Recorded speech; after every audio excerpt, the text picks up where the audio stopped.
see. Hold on. Okay. All right, we're live.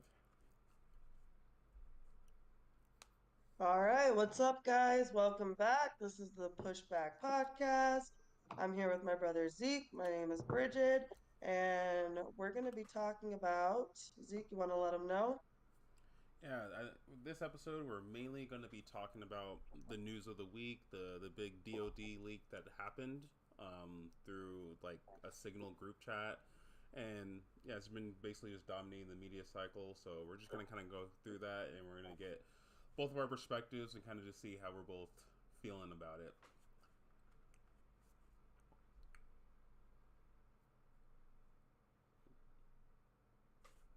All right, so I have this video here. Let me pull it up. So this video is from the Black Conservative. It's what is it? Where does it says? Black Conservative Perspective. Yeah, Black conservative perspective. Okay, so he put out a video kind of going over it. I'm sure we're gonna hear some of his opinions, and we're just gonna kind of riff off of that. So let's get right into it. Other big story today out of The Atlantic, where their editor-in-chief Jeffrey Goldberg has reported that he was accidentally sent sensitive information about military. Hey, I don't think the video's up on the screen. Where are you watching it from? I'm looking at the Discord. Okay, don't look at the Discord. Just go to the watch together and watch it there. Oh, so is it showing though on the video? It's showing on the stream, but if you're watching it, you gotta watch it in the watch together. Because when the video plays, I'm like going back and forth, like making sure the stream's still going and stuff. So if you're just Oh, watching my but shared screen, you're gonna see me kind yeah. of going back and forth. So it's not on the stream; Oh, that's just okay. on your end. Okay, just making sure. All right. All right. Are you in the watch together? Yeah. Okay. Strikes in Yemen. The messages come from 18 national security officials. They were sent through the encryption app Signal, and there are indications that they appear to be authentic. I think there are two takeaways from this story as of what we know today. One, it is incredibly concerning that sensitive information would be sent with a journalist included in the thread. We can speculate, and there is reasonable, fair expectation that somebody like Jeffrey Goldberg was accidentally included under his initials, JG, when who was meant to be included was a trade chief, Jameson Greer. But if it was accidental, and we'll wait to see if this was accidental, it is incredibly concerning that this information would be shared over the Signal app with the journalist included. But the bigger takeaway for me is it's an insight, a transparent insight into the thought process and dialogue of our national leaders. If you look at the actual content of what was reported, if you look at how they discuss potential strikes on Houthis in Yemen, what you will see is dialogue between Vice President J.D. Vance, Secretary of Defense Pete Hegseth, National Security Advisor Mike Waltz, Stephen Miller, Tulsi Gabbard, and many more in a very collaborative, open, honest, team-based attempt to come to the right decision after years of secrecy and incompetence. If you read the content of these messages, I think you'll come away proud that these are the leaders making these decisions in America. All right, Okay. So before we hear it from the Black Conservative perspective, I kind of just think that's just kind of like a weird way to frame it. As far as, I mean, he does say that like the leaks themselves are bad, and then they like there needs to be more looked into there. But I mean, did you read the text exchanges themselves? I did as the video went, but I didn't actually go search for them Mm-hmm. and read through them. But I read them, kind of skimmed them. I didn't really read in detail. Was that your takeaway when you were reading them? Like, oh, like look how open this administration is as far as like discussing like war plans and stuff. I mean, I wouldn't say open, I would just say like collaborative. And that Yeah, is kind of the takeaway that I got is like, okay, yes, they're working together. They're all trying to be on the same page. They're, seeking each other's input, which I do think is a good thing. I mean, yeah, I guess yeah, that is true. It's just I don't know. It's just I guess the weird part to me is like it's framing it like that's not the norm. I don't know. It's like that's what you would expect from like any administration, company, whatever. So it's kind of weird to give kudos for that. It's just more like, yeah, I guess I'm glad that there wasn't just like arguing the entire time. That would have been bad, but they just. Well, like, and I mean, I get what you're saying. As soon as when I first watched this video, that was kind of I was like, oh, okay, so that's their way of trying to, you know, shine a light on the positive of kind of bad situation, which Mm-hmm. I'm not like surprised by because it's Fox News and you're gonna hear the same thing throughout the video from other like conservatives. Um, and so yeah, I mean, I think anytime it's your side, your side of the aisle, you're gonna like look at the good and the bad, and you're gonna highlight the good. But I do think I mean I agree with you. Like it is kind of weird because it would be the expectation, but I think Mm-hmm. it kind of in contrast to what I would say went on in the Biden administration, which seemed to be a lot of lack of collaboration and like n- people not being on the same page. And I think you see this a lot in the Democratic Party now, just Mm-hmm. not like they're not being a real leader. I would say, even though Biden was the president, it's pretty clear now, especially that he wasn't really running things, um, you know, due to his like declining mental capacity. And I mean, like things like the Afghanistan pullout, like that was obviously a shit show and it wasn't ran very well. So I think they're pointing that out to show the contrast between this administration and the previous administration. Yeah, but I guess like you're making an like it just seems pretty like presumptuous to like make that comparison. Like I'm not gonna sit here and like defend like all of the Biden administration, but with something like this, where it's like an internal like collaboration on like an imminent like attack that you're gonna do.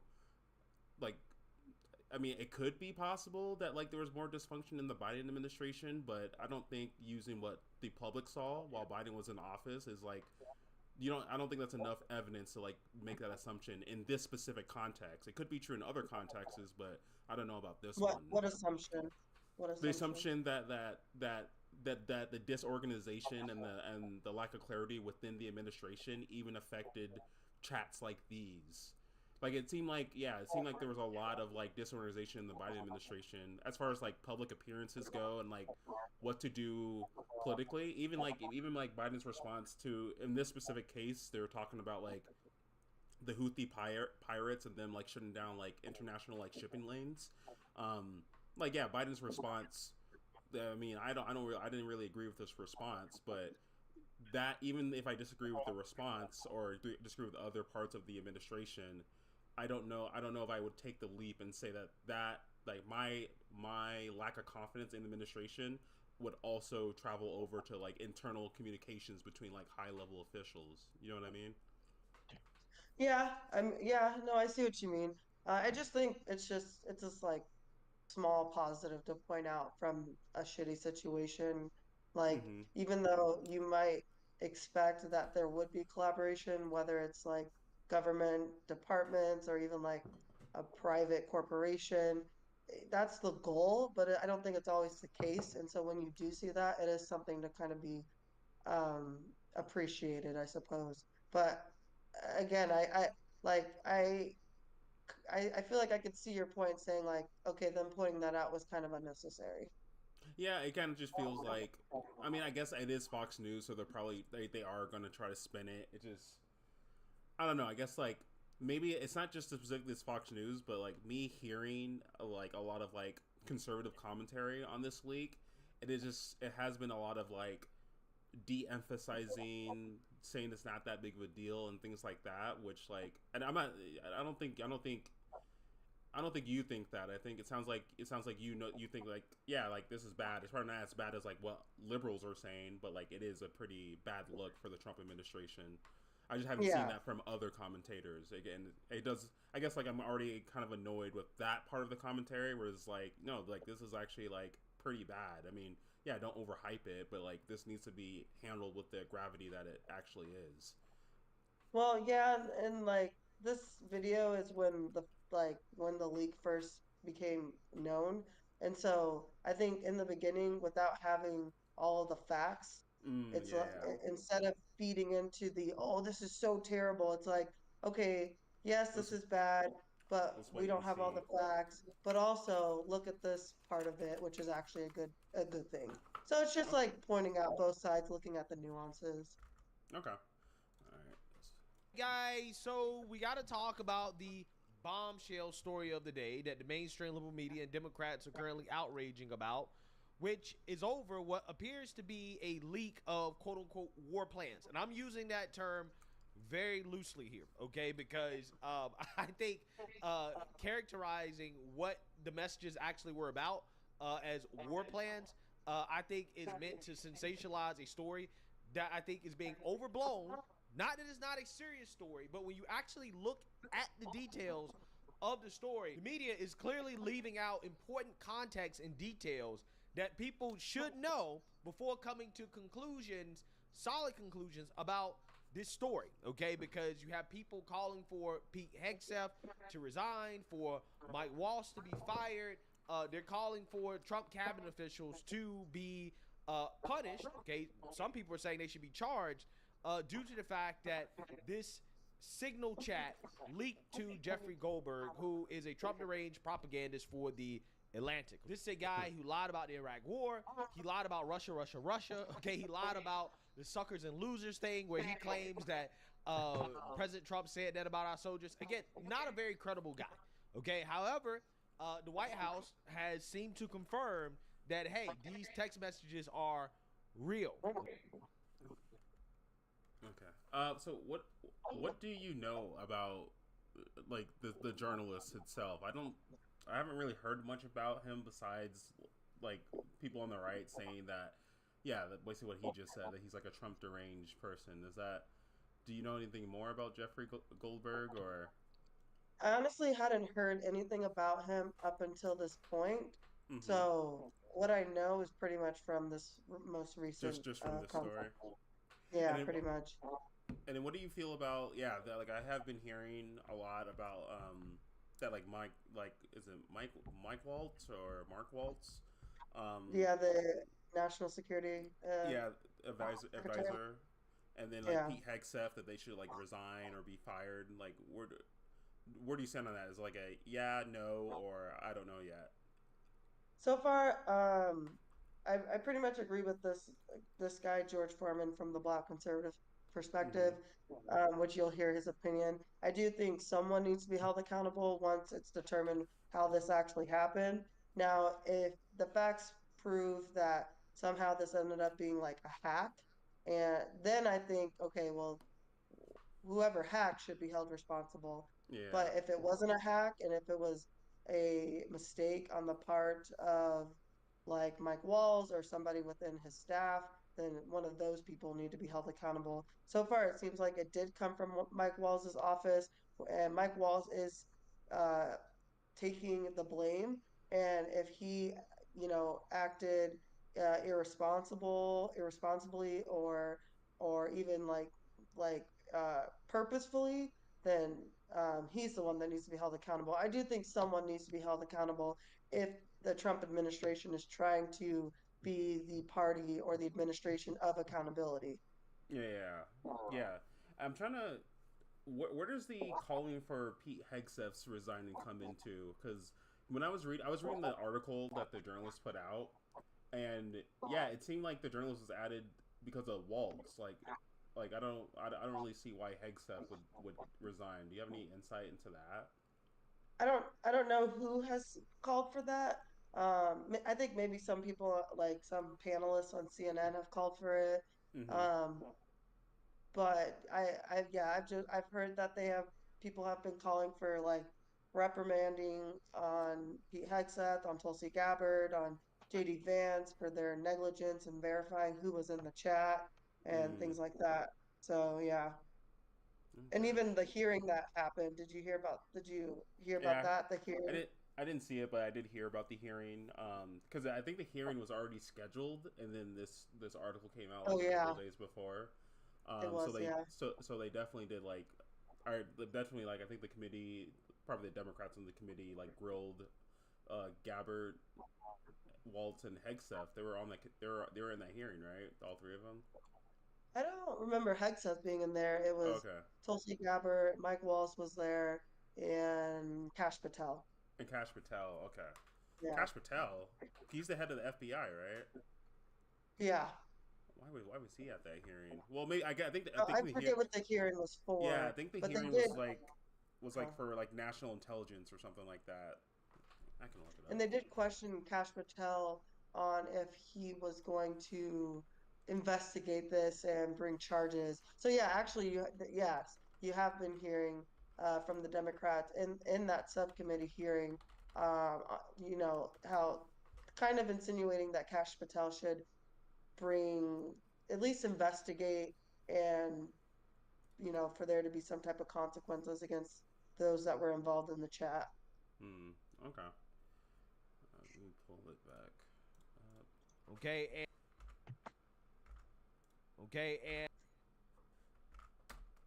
Are you and clicking it? these texts. Nope. Okay, You want me to? and Yeah, go ahead. All right. okay, and these text messages again are text messages that were in a chat between the top officials in the Trump administration, including cabinet secretaries, or what appears to be cabinet secretaries, because it's unclear whether or not the cabinet secretaries themselves were actually present in this group chat, which is a detail that the media is leaving out, okay? Because if you actually read the article, which I have here, you can see that the Secretary of State, Marco Rubio, who was in the chat, wrote Mike Needham for state, apparently designating the current counselor of the State Department as his representative. So basically, again, an important part of the story that is being left out here is that it is questionable whether or not the actual secretaries, the cabinet secretaries, were present in this chat. Even Jeffrey Goldberg himself is stating that it appears that they had representatives speaking on behalf of the secretaries in the chat. Again, I think that this is an extremely important detail, just due to the fact that, again, the media is outraging about this, you know, basically saying that Pete Hegseth should step down, that, you know, he's such an amateur that he shared classified information on this Signal server. And who knows, maybe it wasn't Pete Hegseth, because apparently the person who is Pete Hegseth wrote Dan Codwell for DoD. So it is unclear who is actually in this chat, right? And that's the point I want to make here, because again, I think that's just a detail that people should understand, that we don't know if the actual cabinet secretaries were in the chat, right? Or was it just people who are speaking on their behalf, whatever. Regardless, what we do know was added on accident by Mike Waltz, who is okay. Why does that detail matter? Like, who was actually in the chat? If like there's people from those cabinets that are representing the heads of those specific like branches of the administration. I don't know why. Well, I think it matters because if you're gonna call for reprimanding against the heads of the department, but those people weren't actually the ones messaging in the chat, you can't really hold them accountable for messages that they didn't actually send. Yeah, I guess, but it's also like if like because I'm not even sure if like Gabbard or Hegseth or Rubio should be reprimanded. I'm not even sure about that, but if they are going to get reprimanded, I wouldn't like place a wall between like, oh, they weren't actually chatting they weren't actually in the group chat. They just had a representative of that. Like, if that's your representative, then what that person does is on your behalf, right? I mean, what that person does is you're responsible for it, and if they made a mistake, then that person needs to be reprimanded by, for example, Tulsi Gabbard, not Tulsi Gabbard herself being reprimanded by, like, the president, for example, or the DOJ or the FBI. Yeah, I guess it just depends on like, because yeah, I think the main thing, even up until today, I think we still don't know how the journalist got in. It does seem like it's all on Waltz for adding that journalist in the first place. So, I mean, if it turns out that is what happened, that Waltz just accidentally added in Goldberg, then it seems like the reprimand should just go to him and just stop with him, right? Right, I agree. Yeah. But for the media to be calling for consequences against all the heads of the cabinet, it's kind of disingenuous if they weren't the ones in the chat actually messaging on their own behalf.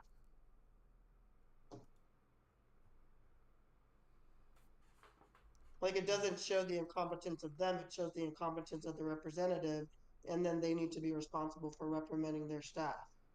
Hmm.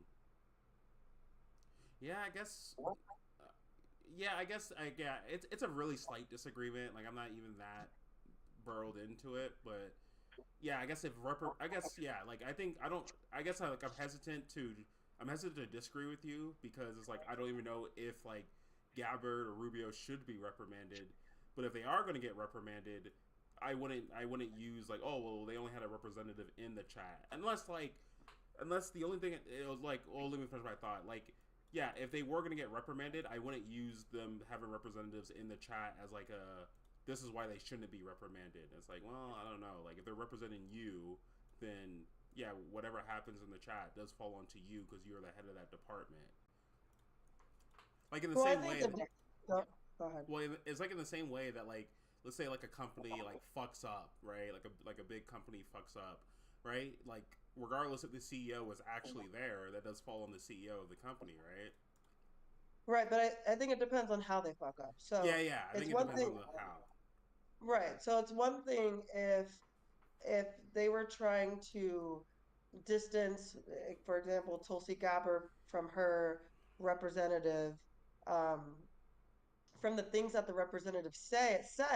Now, I don't think you can distance. I don't think Tulsi can distance herself from what the representative said because what the representative said is on her behalf, which means she either trusted that representative to speak on her behalf or she fed the information to the representative to speak on her behalf. But Mm-hmm. when it comes to, oh, we're like, Tulsi's so incompetent. She spoke within this chat. She didn't verify everyone who was in the chat, which I think is kind of um, it's not really a fair, like, I think it's that criticism in and of itself is, um, I don't know, I guess it's a little unfair, but just going to my point is that what the representative says, that is on Tulsi, that is on JD Vance, that is on Pete Hegseth. But for them speaking in a chat with somebody who shouldn't have been in the chat, I don't think that can be on them because they weren't actually in the chat to make that verification. So I just think it depends on what it is you're actually criticizing them for. If it's Well, for what the representative said, that is on Tulsi because she trusted the representative to uh speak on huh. her behalf and likely gave information for the representative to share within the chat. Now, if it's, oh, you shouldn't have spoke within the chat because somebody was in there that shouldn't have been in there, that's, that's your fault, Tulsi. I don't think it's Coco. Stop it. I don't think Sorry. You're good. I don't think it's her fault, but it's her responsibility, if that makes Mm. sense. Well, I guess the only thing is like if you are gonna have this chat where there's a bunch of different participants in there, yeah, I guess like I could see why like people wouldn't go through and just check like, hey, is everyone in here supposed to be in here? But if someone is in there that's not supposed to be in there, I don't know exactly who that falls upon, but I do think that like that blame lies beyond just Walt's adding in that wrong person. And I guess it does still just call in the question like why is the administration even using this particular like signal application to discuss these plans? I don't know what there may be a reason for it. I genuinely do not know. But if something like this can happen, then it seems like there's more of a failure than just adding in the wrong person. It just seems like foundationally the way you guys are doing it and so in terms of discussing this, it just doesn't really seem all that secure.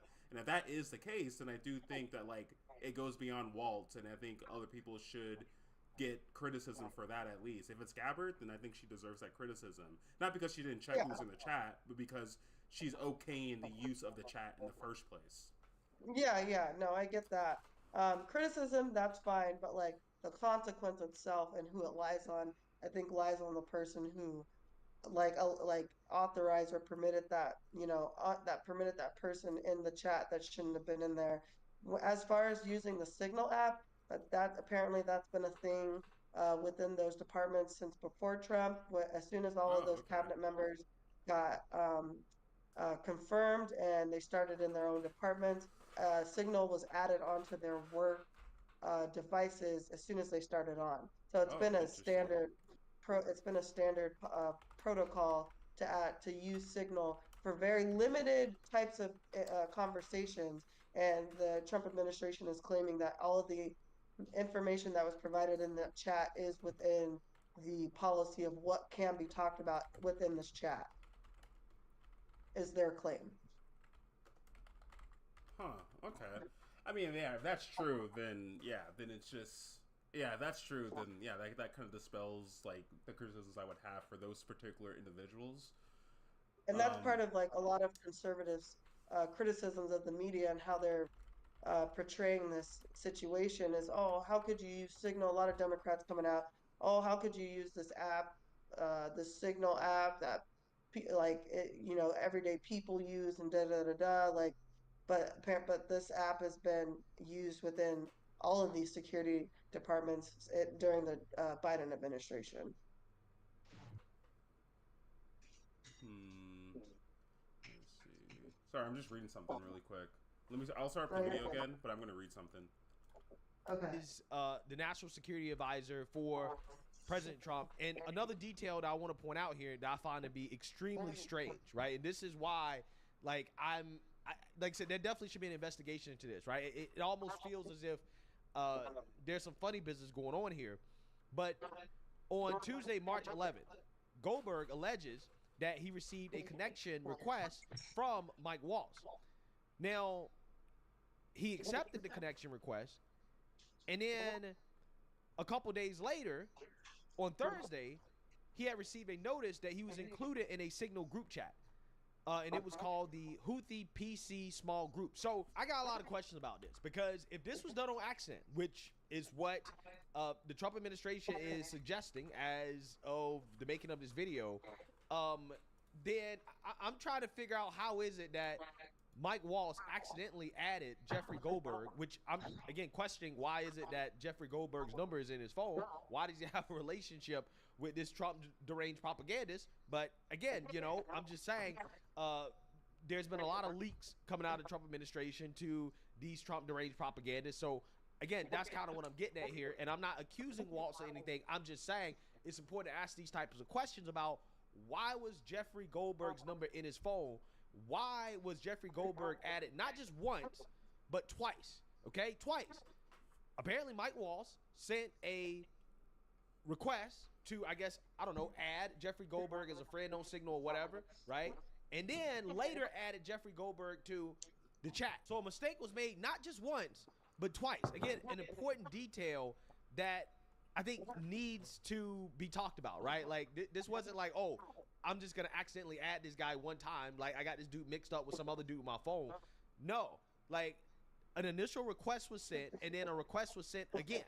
Okay, so either this dude, Mike Waltz, was extremely reckless, okay, or there's something else going on here, which some people have suggested. Who knows? Maybe it was intentional, and I'm not saying that it was, but some people have put out the theory that this leak was intentional so that the Europeans understand that we don't like the fact that they're freeloading off of us, because apparently, according to JD Vance, so the person that appears to be JD Vance in this chat, that Europe is benefiting the most from this, right? Striking the Houthis, which is what this conversation is about, right? It seems like a conversation in which you had the secretaries or their teams checking in to just make sure that, hey, everything's a go, and we just didn't make sure that everybody's on board with what we want to do. And if you have any objections, go ahead and state your piece now, or else we're moving forward with it, right? That's essentially what the conversation was about. JD Vance wasn't really about it. He didn't really want to do it. But, he said, okay, well, if this is what everybody else wants to do, it is what it is. So that's all it was, right? For the most part, okay? I don't think it's the bombshell that the mainstream liberal media is claiming, but again, these text messages are out there, and it is something that the Trump administration is going to have to deal with. So really quick, just into what he said, so the journalist in the journalist put out two articles, I think. So they have the initial article where you reported to get added in, And he did put in some text messages in there, but he did also say that he left out some text messages as well. Ones that he thought were like could potentially not jeopardize like U.S. like officials like working in that area or something like that. Well, it could be classified. That was the concern.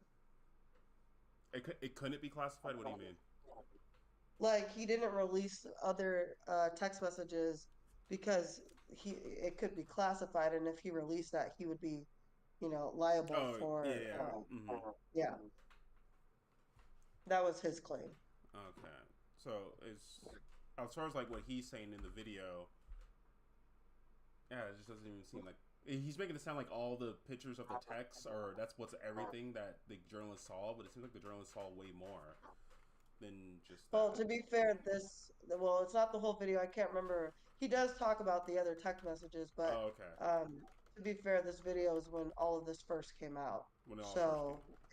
You're right. So it might not be known to him at this point, or later in the video he'll discuss it. I can't remember. Okay. Can you start up the video? Yeah. While further, I want to react to the mainstream liberal media's coverage of this, okay?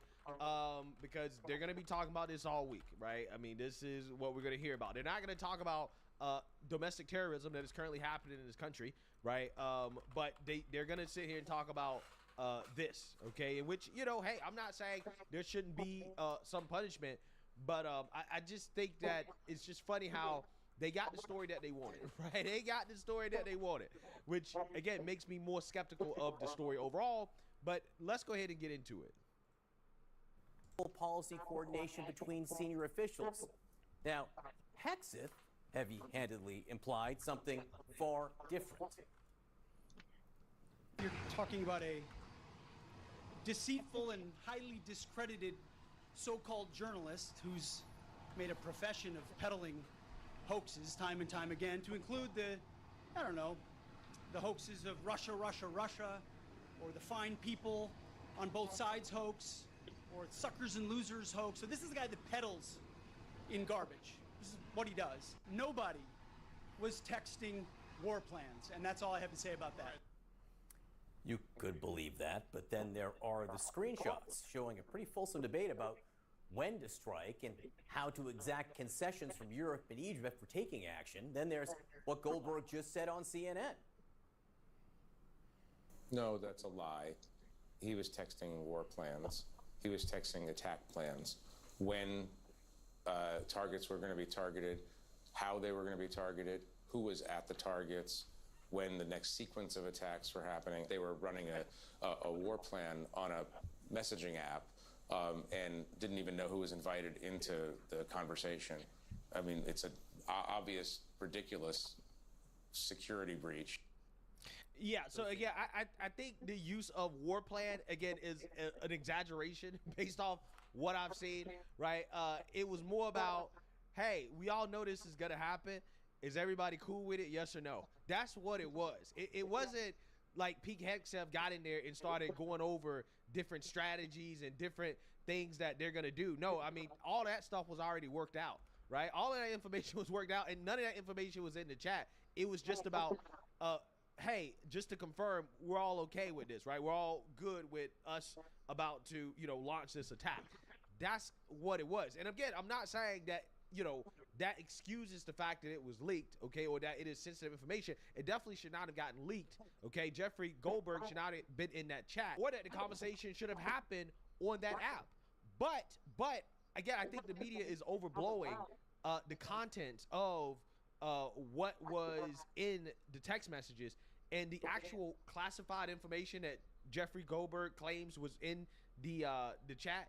He hasn't revealed it. I mean, for obvious reasons, he can't reveal it, but I'm just saying, the actual war plans, the actual controversial, sensitive, classified information, that's not the text messages that we're seeing, right? The ones that have been released. Otherwise, he would not have released them, right? So, I'm just saying that we haven't seen the information that he claims that he has, okay? But what we've seen thus far, again, is not the war plans that the media is raging about.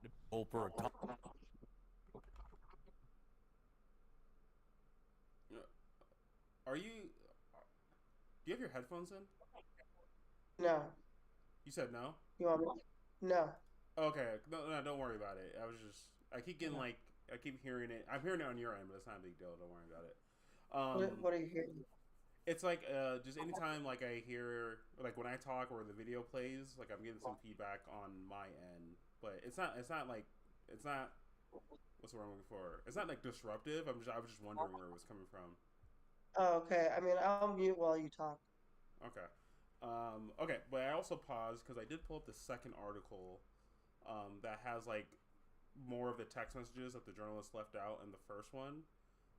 And I know like he's talking about it like, hey, we just haven't seen it. Just what we see, like these aren't war plans. But have you seen the second article with like the war plans that the journalist published? No. Okay. So let me do this. I'm going to share my screen. Just so we can look at them together, because they do look like war plans to me. I don't know. I don't really have much like a frame of reference for like what a war plan looks like, but if this is the case that these are what are in the text messages, and they're in the Discord if you want to look at them.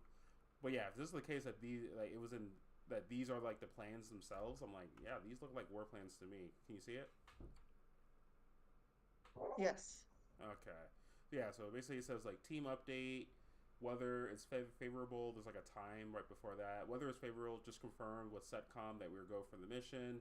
And it just kind of goes through like a timeline of like what's going to happen. I mean, you would say these are like war plans, right?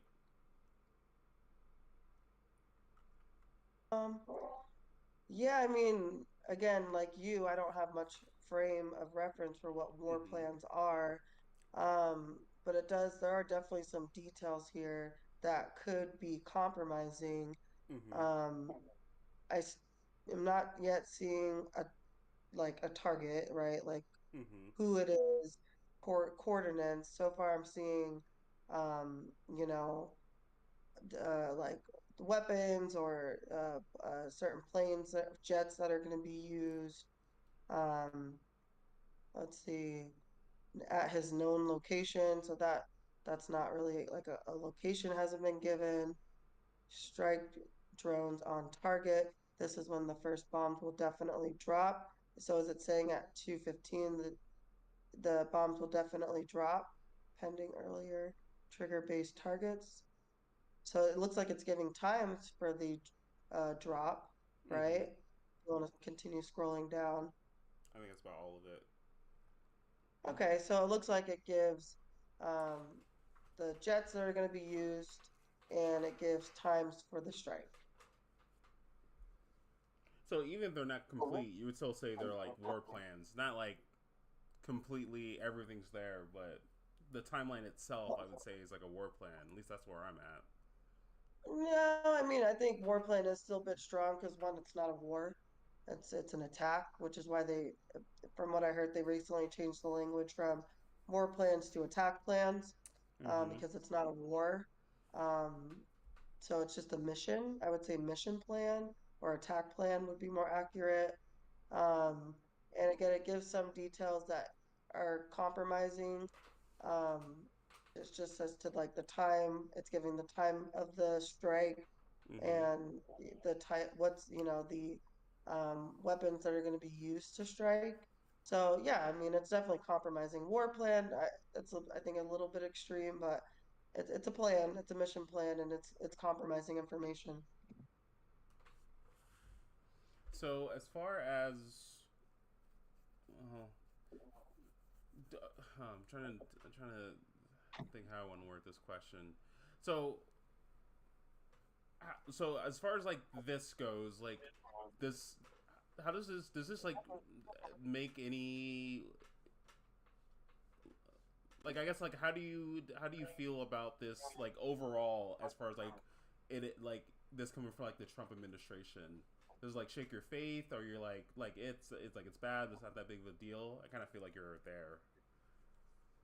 Um, I feel like it's bad, and it requires some um it definitely requires their attention. They Mm-hmm. need to address this. so that it doesn't happen again. It doesn't concern me too much. According to the Trump administration, the plan went according it like everything went according to plan, so it didn't interrupt the attack. And from my understanding, this conversation happened 30 minutes before the attack. So even if this got leaked, it's like there wasn't much time for the Houthis to even react. So I I guess I yeah guess it's more to like more future security breaches as far as like yeah how it's being done. yeah, I think it needs to be addressed so that this doesn't happen again. But I'm more concerned with the result of the thing, not the potentiality of the thing. And potentially this could have been bad, so it needs to be addressed. But in actuality, it sounds like it all went according to plan. So it's kind of like dumb to it's kind of like worthless to continue to bitch about because the plan happened and apparently it was successful. Yeah, but I think everyone's concern is the potentiality. Like, if something like this can Which is happen. why it needs to be addressed. That's why I Hmm. agree it needs to be addressed so that that doesn't happen again. But as far as oh, this could have been really bad, but it wasn't bad, and it was actually successful. There's nothing more to talk about in regards to this current attack because the attack happened and it was a success, according to the Trump administration. Going forward, it absolutely needs to be addressed so that it doesn't compromise for future plans, future attacks. Yeah, I think. Yeah, I just think that most of the criticism is because of the potentiality, where it's like I mean, we're using the story as like a jumping off point, but it's more. It's not like, oh, you jeopardized this particular mission. It's like, oh, you guys.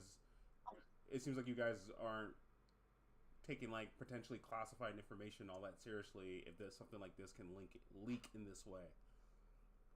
Right. So what do you do about it though? That's the thing. You can bitch about it being almost bad as all you want, but what do you actually do about it? And that's what I'm concerned with.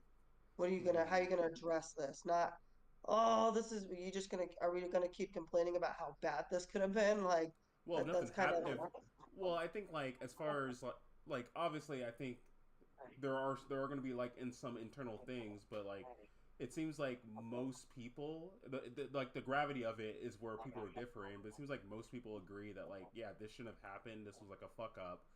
So it's I think the main thing from like Democrats, and I'm kind of like in this camp as well, is that if no one like gets fired for this, or if there's no consequences for this, then I think it's really gonna kind of like undercut what you said earlier, like this idea like the Trump administration is the administration of like accountability and like trying to like yeah. make sure the government runs better. And that's why I agree something needs to be done. But Hmm. like just bitching about it, it's I don't know. It doesn't really bother me that much that like I'm gonna continue bitching about it, but I'm obviously very biased and in support of Trump, so I guess like I'm giving I guess I just wouldn't call it bitching. It's not really. I wouldn't call it bitching. It's just like, hey, like this fucked up thing happened. Like what's gonna happen from this? And especially if they do something about like if the Trump administration does something, but it's not like a public thing. I think that's also gonna that I would say that's not a good move either because like they've also like kind of touted how transparent they're going to be, but if we don't even hear about anything happening, then that wouldn't be good either. yeah, well, I mean, I think one actually this the conversation going to the point of the Fox News host is is like them the way that they're talking about this is I would say speaks to the transparency, not really to the public, but within the interdepartmentally, how they're all trying to make sure they're on the same page. Hey, we're gonna go forward with this attack. Are we all like, is everybody okay? Like wanting to make sure that everybody is in agreement before things actually happen. I think that is a good thing. And I would call it bitching because just from the mainstream liberal media, because of the like disproportionality of how they cover the bad things that happen under Democrats versus the bad things that happen under Republicans. That's why I call it bitching Well, because there's what's like an analogous thing you would use as like a they didn't cover this with the same fervor that they're covering this story. like like the Afghanistan pullout, like even now the Tesla damages that are happening, all the things that are happening against Tesla and Tesla owners, things like that. I mean, that was like almost 4. The Afghan pullout was like 4 years ago, so I don't quite remember, but I do remember having the general feeling of like, oh yeah, this was like really bad. So I Or don't even know. like Biden's cognitive decline, like that was Oh man, downplayed. well yeah, but it was, well I guess I'm just trying to remember like how that all went out. Like because I'm trying to I don't really watch much mainstream news in the first place, especially not during that time. And it seems like that was downplayed more within the administration, and then like the media was just And kind of going. in the media. I guess it's And just within the media. I don't know. It's just because I know like from like conservative news outlets, like they would take things like, oh look how like Biden's acting here, and I watch it. I'm like, I mean like it's not that big of a deal. But like I mean, it could be the case. I'm trying to remember there were times where like I was watching like a Biden moment, and it was like, oh yeah, like he looks very impaired in that moment. And I mean, the one that jumps off is that debate he did with Trump, where like everyone saw like just how pudding brain his Biden was at that time. I'm trying to think of other moments before that, and there's like a few small instances, but I don't know. None of them like go up to the level of like this story right here, which like it is like it has to do with like national security concerns and stuff like that. Well, that's So why I brought up the Afghan pullout, but like there's just been tons of things that the media downplays in like comparison to when it comes to Trump. Like for like the Biden's cognitive decline, that's one thing. Even when Biden pardoned his son, that was highly downplayed.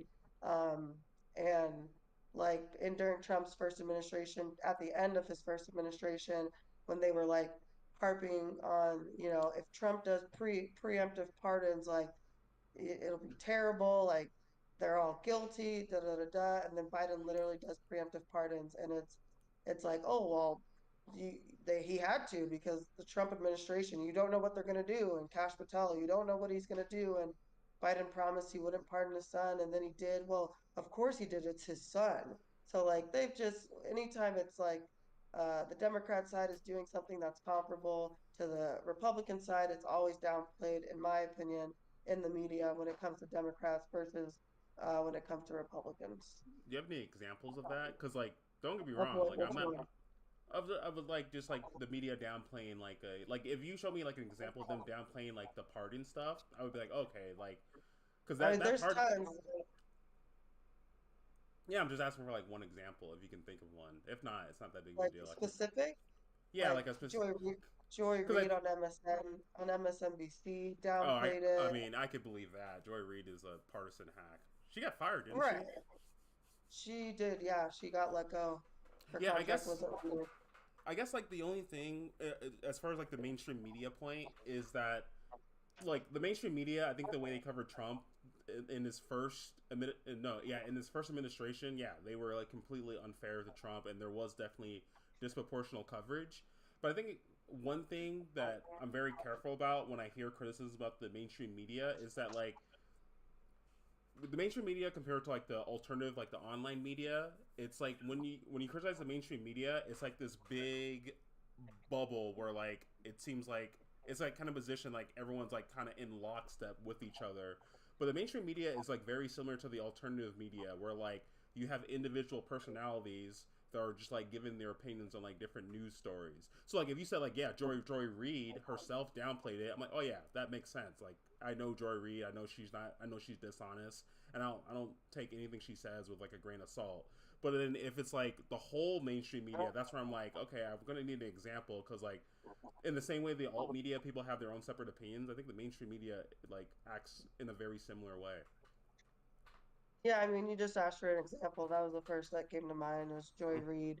But there's been people um, on CNN who have like downplayed stories when it comes to Democrats, but like hype there's comparable stories when it comes to Republicans. Mm-hmm. So that's why especially as like a conservative, it's very natural to kind of go against what the mainstream media is saying because they've kind of shredded their credibility over the last like 10 years since Trump first, No, that's definitely ran true. for. So it's just natural to immediately like to kind of jump against them, which we do have to be careful of, but it is, that's why this story, it's like, all right, like, yeah, this was, a bad thing, but like, let's see what happens. Mm-hmm. Okay. Well, did you want to watch the rest of the video? Do you have much more to say about this? Because we can jump to the Tesla stuff. Um, um, yeah, we're hitting around 9, so we can move on. I think there's a panel in this if you want to see the panel a little bit. Okay, yeah, we can jump ahead to the pan. Is it this? Is this what It's we're on already, now? yeah, it's about to happen. Yeah, just I'm gonna play it, okay? Okay. Where, when, why of attack sequencing are the very kinds of things America's enemies would love to know. And the entire episode seems to make a mockery of a HEGSETH declaration made just last week. Under the previous administration, we looked like fools. Not anymore. All right, moments ago, Caitlin Collins was reporting on her show, Scott, that there is shock inside the White House that this chat was texted to Jeffrey Goldberg. Are you shocked? Well, sure. I mean, it's a shocking thing, and they've admitted that it was a mistake and admitted that it's authentic. So they're owning up to it. I think they're still, based on what I've heard tonight, trying to figure out how it happened. I'm not sure of the national security. I will say that's another thing that I do appreciate about the Trump administration is that they owned up to it. They didn't try to, yeah, obviously they're downplaying because it's a mistake on their part, but they at least said, yes, this is true. This is actually what happened. And I do appreciate that kind of transparency. Well, I mean, it was already confirmed to be true before the story came out. Confirmed by who? Like in the article that the journalist wrote, before he published the article, he reached out to all the different like people involved in that chat, and he did get a reply back saying that the the actual text exchange, like that text exchange did happen, and they don't know how it happened, but they did confirm that it happened before the article came out. I mean, yeah, kudos for not lying about it, but I guess I just give less credence to that than what you're given. Yeah, I mean it's not a bit. It's a small thing, but I still do appreciate it because I do feel like there was, whenever it came to the Biden administration, there was a lot of kind of sugarcoating or like denial or just not answering questions when it came to things that they potentially did wrong. I mean, the Trump administration does that too. It's just I don't think they could have done it in this case. But when have they done that? Just like who's the press secretary? What's her name? Caroline Levitt. Yeah, just like she does that all the time, especially when it comes to like talking about the deportations and stuff like that. I mean, I would want an example because I don't think it's the same. I think it's pretty similar. I think there was like one where it wasn't the most recent deportations. It was I think we talked about this in a prior episode. I think they were asking like how's the Trump administration going to like vet like people who are getting deported. And she didn't really like get into any like details of how they're getting vetted, but she just went to like, well, Trump got elected to like do deportation, so that's what we're gonna do. And so like it's like stuff like that. I mean, you expect that from the press secretary, so I wasn't surprised by it. But that's just like I think that's what just any administration does when Well, yeah, but I like, mean, details. like for example, the Afghan pullout for Biden, they never owned up to how that was a failure. He always claimed that that was a success. Well, they pulled out, so technically it was a success, right? All right, I guess, but to not acknowledge that the amount of people that died, how poorly planned it was, like there was never that acknowledgement. He never went and visited the families of the people who had family members that died in that pullout. So just a real lack of an acknowledgement to the failure and the mistake in that. So no, I wouldn't say it was a success. I would say they achieved their objective, but very poorly. with way too many casualties. Whereas this was a mistake, yes, but it was still a success, technically, because the plan, it went according to plan. Well, no, because the story on this one is the leak. It's not the mission; it's the leak. So that it's right. But if you're comparing the plans themselves, the plan here was successful. But the story in the Afghan pullout is the pullout. The story in this case is the leak, not the. Oh no, the story in mission. the Afghan pullout is all the failures that happened within the pullout. That's the story. No, yeah, but in this case, the story is not it's not the attack that they did. The story and why everyone's talking about it is the leak. Like, right, but I'm not comparing the stories. I'm comparing the plans. I'm comparing the missions. No, but what we're talking about is like the people's response to these controversies. No, I understand, but I'm comparing the attacks, and so the attack here. Why compare the attacks? I guess because the Trump administration in this attack, they're acknowledging the mistake that happened and the failure or the compromise that happened, but still the attack being successful. There wasn't casualties. They pulled out successfully, or they attacked successfully. Whereas in the Afghan plan, they pulled out, but with like a bunch of like casualties and failures in the midst of that, and they never acknowledged that. Yeah, but so the controversy around both events are different. Like the controversy in the Afghan pullout is the failure of the actual execution of the pullout, but the failure I'm here. I'm not comparing the stories, though. I'm not comparing the controversies, because we're talking about both administrations and how they own up to their mistakes. And so what I'm saying is Trump owned up to the Trump administration owned up to the mistake that happened here in this controversy, but the plan itself was still successful. Biden administration never owned up, as far as I know, to the failures and the mistakes that happened within their plan. But and I don't know what the but would be. It's just like. But we're talking about how they acknowledge their mistakes. And Biden never acknowledged the failures within the Afghan pullout.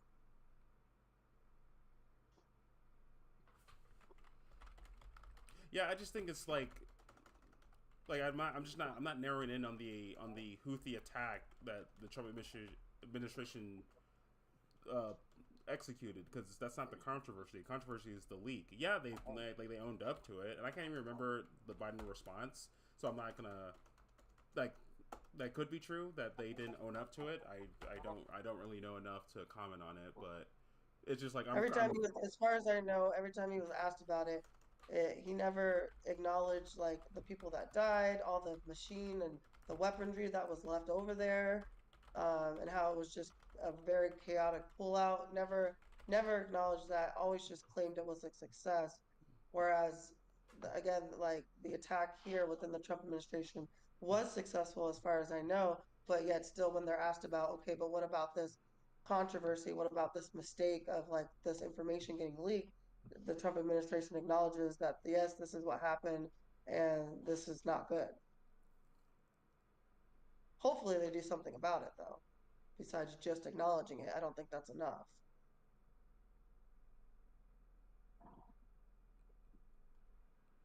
Sorry, I'm just reading something real quick. You can start the video again. All right. Advisor Walls even knows Goldberg. In fact, I don't believe he knows him and has never met him. I did learn a few things in some of my conversations, if you're interested. One is that the Signal program was preloaded on a number of devices and agency computers in this circuit when they got there. So in their view, it was already in use.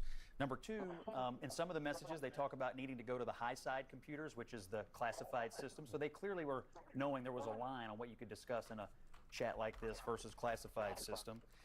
Number three, there is a dispute over whether the term war plans is being exaggerated. And number four, look, I love the policy.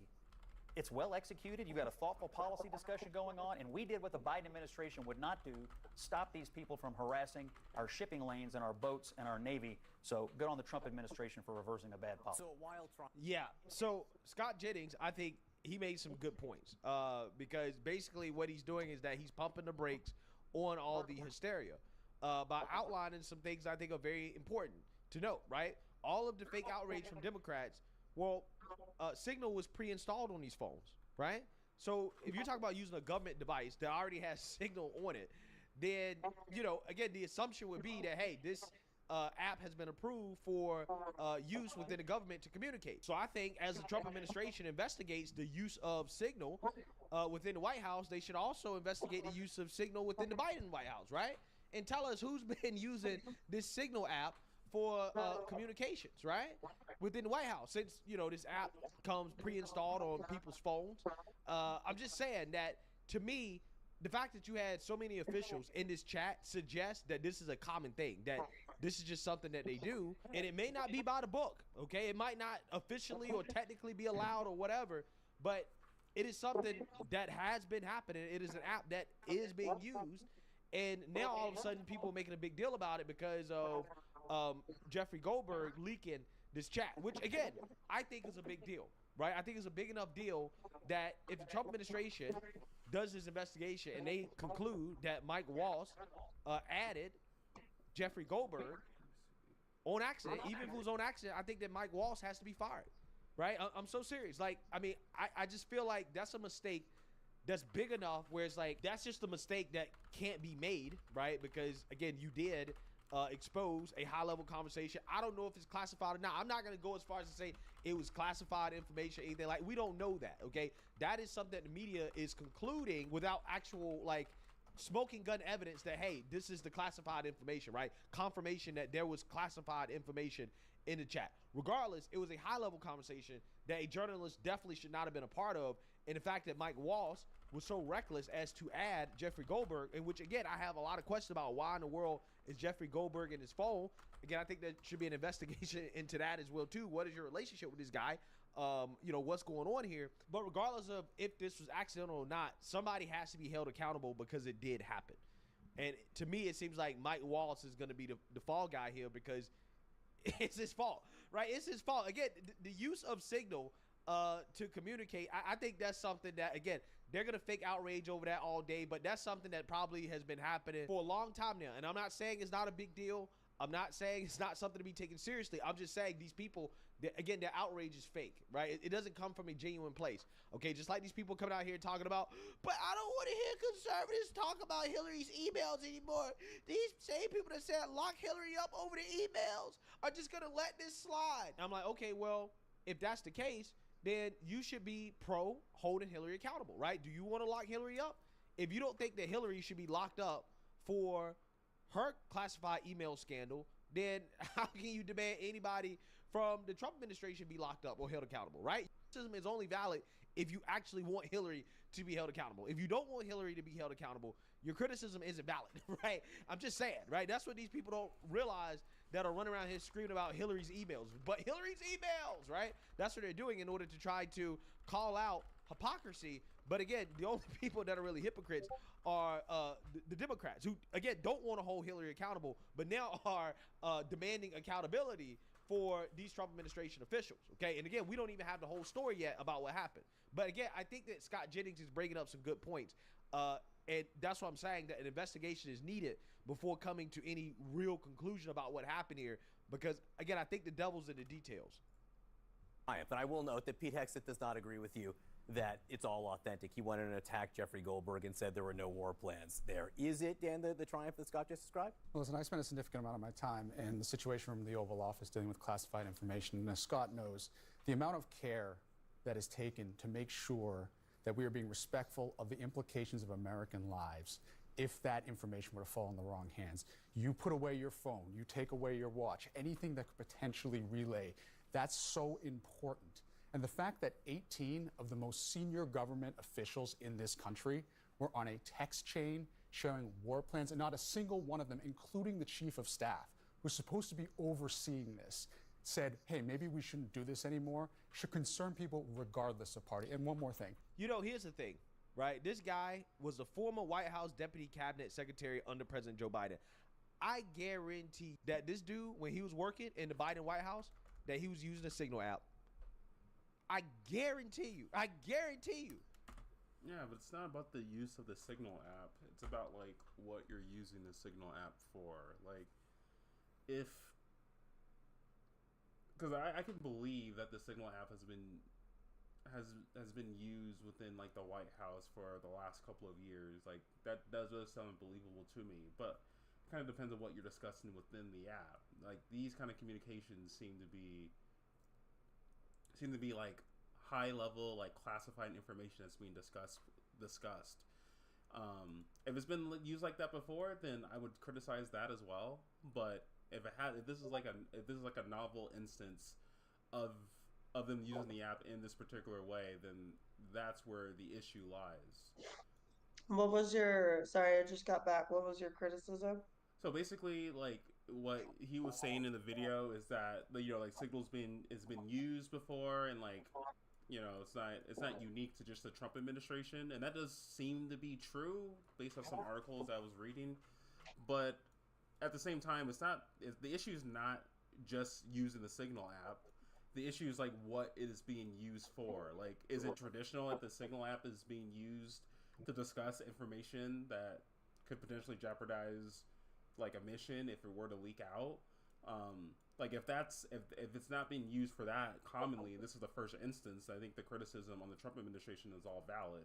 But if it hasn't, and like people during the Biden administration were using the Signal app for these same types of communications, then yeah, it's not unique to the Trump administration. You can still like criticize them for like adding in this journalist, but it seems like the foundational issue is not unique to them. And like, yeah, you need to temper your criticisms, and not temper it, but not overly focus on the Trump administration, and just focus on why is the government in general using this app for these type of communications. So that's what I was saying. Okay, gotcha. So do you want to? This dude has been. Oh, go ahead. No, I was gonna say, do you want to move on to the Tesla? You want to finish this video? There's what, like 5 minutes left. Let's just finish the video. I think we can just call it a little bit early, because I kind of feel like we're gonna go off on the Tesla stuff for a while. Because what you were telling me sounded crazy. wild. So yeah, we can talk about, I guess, a little sneak peek into the next episode. We can talk about the Tesla stuff and the state of the Democratic Party, both like the politicians and just like Democratic voters in general. And we can just save that for Sunday. Okay, that sounds good. It's so over dramatic right now. It convinces me that, again, these people were probably doing the same thing. They were doing the same thing. And then they come out here and pretend like, oh, this is unheard of for officials to be communicating on this app in the White House. This is so reckless. I guarantee you, this same type of communication was happening under the Biden administration on this same app. I guarantee you. No doubt in my mind. There were serious questions about whether the Secretary of Defense, Pete Hegseth, was qualified to be the Secretary of Defense. We got our answer today. Tiffany? This is so utterly ridiculous. It's not only a national embarrassment, this is a national emergency, John. And I just feel like anybody who has the temerity to come on air and try to defend this. Scott, you just said that they're apologetic, or that they've admitted some sort of wrongdoing. We just heard the defense secretary deny this whole thing and instead choose to... Well, again, I think personally that, considering the fact we don't even know if it was them that was on the actual text messages, considering how they had people representing them, which Jeffrey Goldberg acknowledged in the article that, hey, these may or may not be the actual cabinet secretaries. I think what Pete Hegseth is saying actually makes sense, because it might not have actually been him. We don't know that for sure. Again, it's amazing how they're ignoring such important details because they want to drive this narrative that Pete Hegseth is DEI. He's unqualified. He's incompetent. They want to drive this narrative so badly that they're missing important details, okay, about the story and whether or not the cabinet secretaries were actually really on this text chain. I don't know. Again, their representatives seem to be on it, but again, we don't know if the cabinet secretaries themselves were actually writing this stuff. So it is very premature to come to all these conclusions, just based off what we know so far. To attack Jeffrey Goldberg, who did the responsible. I mean, I'll also add just a small thing, as like Pete Hegseth didn't actually deny that any of this happened, like this lady is claiming. He's just denied that war plans were sent out. That was his denial. But is it just like what you said earlier, that like these aren't specific war plans or just like attack plans? Well, no, I'm just saying the lady, she's being a bit hyperbolic by saying, we just saw you said that they're being transparent, but we just saw Pete Hegseth denied all of this. And I'm like, he didn't deny all of it. He just denied that war plans are being sent out, which is a matter of like definition. Yeah, and yeah, it's just like I think she's just quibbling with like. I mean, I haven't seen Pete Hegseth, but everything like his response, but everything I've heard, it seems like yeah, he said he confirmed that like it leaked out. He confirmed that like the story is true, like at least like the important parts of the story are true. So if she's saying that like, he denied everything, that's just false. But I don't know. Yeah, which he just said. It's a small thing, but it's just like he denied everything. It's like no, he just denied that they were war plans. Yeah, and that's the thing. It's just like with the politicking of it all. Like that's what she's doing right now. She's politicking, but I think XF is kind of politicking as well. But yeah, obviously as a a commentator or a journalist, whatever you call her, like it behooves you to be more specific in your language. Just at least so like when I'm listening to it, I'd be like, okay, like she's being accurate and Pete Hegseth's not being as accurate. But when you're both being inaccurate, I just kind of like, okay, I'm not even going to listen to you now. Yeah, yeah. Tiffany Cross is her name. She wrote a book that says "Say It Louder: Black Voters, White Narratives," and something with an essay. Seems like it's right up CNN's alley as far as like a commentator.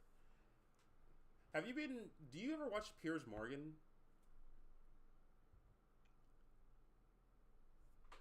Sis, can you hear me? Oh, sorry, I was muted. Oh, no, I said yeah. I've watched some of his stuff because he has some good panels. Yeah, I like his panels. I've seen a lot of clips on there. I saw some stuff where he was criticizing the leaks, where he's like, "Yeah, looks like really bad." And I know as far as like mainstream voices, his seems to be the most centrist as far as like the mainstream goes. I would say that, yeah, I would. By not reporting out everything that he heard on this or read on the Signal chat. When this happened, I actually talked to some friends who worked in Intel during the Obama administration and the Biden administration. And I asked, how do you normally communicate about something like this? And there's a skiff. You have to have the highest security level to participate in these conversations. You go in a room where there's no electronic devices allowed. There are no windows. It's taken very seriously. And this is what happens when you have a man whose first job in government was as president of the United States, who's politically inept, who employs people who are politically inept. There's nothing funny about this. We're putting our people who serve this country at danger, and we're asking people to believe nonsense. And this is a travesty. Do we think President Xi of China is tweeting or texting about his national security plans? Do we think Vladimir Zelensky is texting about his plans? Do we think President Vladimir Putin is spoon-feeding Russian talking points to American diplomats even? On Signal, this is a thing that people use to talk to their side pieces, something Pete Hegseth would certainly know about. This is something that people use to talk about March Madness. It is a crisis that we need to take very seriously, and we can't present this as journalists. We cannot present this as though these are two opposing political points of view. This is a serious issue that we need to take seriously. Yeah, so you see that, you heard that, okay? The same people who said, hey, So the rest of the video is just the rest of his commentary. I don't know if you care to watch it, but I figure we could just finish up with our own commentary on the issue. Okay, yeah, we can do that. So yeah, I guess my feeling on the whole thing is, I mean, as far as like our discussion of it, I don't think we're even that much. I don't think our opinions like differ all that much as far as like this particular leak. Like, it's a bad thing. I don't know exactly where the buck stops as far as like repercussions for this. It kind of seems like we're both in agreement that if all the fact claims are true, that Waltz added in this journalist, then I think we both agree that at least Waltz himself should be fired or he should resign. I'm not sure about Pete Hegseth and Gabbert. And I guess like the main thing that, because it is an emergent story, so I don't have all the information. The main thing I'm kind of still curious about is just like, how is this like a unique thing to the Trump administration, or has Signal being used in this particular way? Is that just like a standard thing? And if it is a standard thing, then yeah, that does need to be changed. It's just like I'm not going to narrow it in the Trump administration. But if it is unique to the Trump administration, then it does kind of raise concerns within me as far as like why is the Trump administration like doing things so differently? Like it kind of makes me more concerned about the administration than I already was. Why do you think the use of the Signal app is wrong or bad or needs to be changed? Well, I don't think the use of the app itself is Or bad. I, maybe in this way. because I think like when you have an application where someone like a random person can just be added in to like a group chat and there's no other kind of verification and you are going to be talking about potentially classified information, then I just think like that's the Signal app is just not a proper app for that specific usage. Yeah, no, okay, I could see that. I guess because like right, the app itself is meant for like end-to-end encryption. Yeah. So I think there is some validity for its safety in terms of that, but I do agree, like the very fact that this guy got in means that it's not as secure as it should be for something as serious as like our national defense. So Hmm. in that case, like yeah, I would like when I think of, when I first heard, oh, like Signal, that's like an encryption app, like I guess I could see why they might use it, but also why wouldn't they have their own program? And if they do have their own program, well, then why wouldn't? So yeah, I think maybe just to limit the risk to like sensitive information, maybe this just shouldn't be used at all. I think the fa- we the information, like the investigation needs to determine how did this guy get added in, and that's going to then inform better, like my opinion, and I'm sure the decision of the administration as to what to do next, like who to hold accountable. Do they need to reprimand Walls if he was at fault? Do they need to fire him, or do they need to just not use this app at all because of like uh, this risk that comes with sensitive information? But like I tend to, like my I tend to like hold my own opinion on it kind of very low, just because I'm not, I've never worked in a government department. I don't Hmm. know what it's like. It's easy to sit here and criticize, um, as an outsider, but it's like when you're not in it, you're not in it. And so that's why I don't really hold too much criticism as to like what's actually happened. My criticism is really just informed by the people that the sources that I trust. But Hmm. like if I'm just talking about my own opinion, I'm gonna give a lot of like leeway to, well, how did this happen, until I get more information, because I'm not a government official. I don't know what goes into these actions. Why might it be more like might be easier to use something like this for like very quick and for quick conversations? Like again, like it's easy to criticize as an outsider, but we don't know the ins and outs of these departments, and so that's why I hold my opinion very low, and I would just want more facts to actually have a better informed opinion on it. But until then, I don't have too much criticism, just because I don't have all the facts. I'm not well versed in any of these departments and the apps and the devices that they use, and I just have, I have pretty high trust of the Trump administration that I'm like things have to be have bad things, really bad things have to happen in order for me to have like a strong judgment against them. Yeah, pretty much, just because again I'm not well versed in these things, and because it seemingly the attack went according to plan. So it's like I could criticize what happened, but at the end of the day, I'm about results. Yeah, I mean, and again, yeah, I don't think we're like too far as this, because like, yeah, like I could learn tomorrow that like, no, yeah, like people have been like doing this for a while, and this was just like a very unique case, and maybe there was like a ball drop, like maybe like Signal using Signal in this way is fine. It's just like like a certain vetting process just wasn't followed in this specific case, and that's the case. Then it's like, okay, then probably Signal is not that bad to use. It's probably proper to use it in this context. It's just like a ball was dropped in a different place that allowed for this to happen. I mean, like I'm pretty Hmm. firm that like the leak itself is bad. Yeah. So as far as like that goes, like the leak itself is bad, yeah. But like I do agree with you that I don't have all the facts that like say like, yeah, they need to delete Signal off all government phones tomorrow, because I don't know the benefits of using Signal on a day to day. It Right. seems like it is useful Right. just to like add people to a group chat and like chat about different things.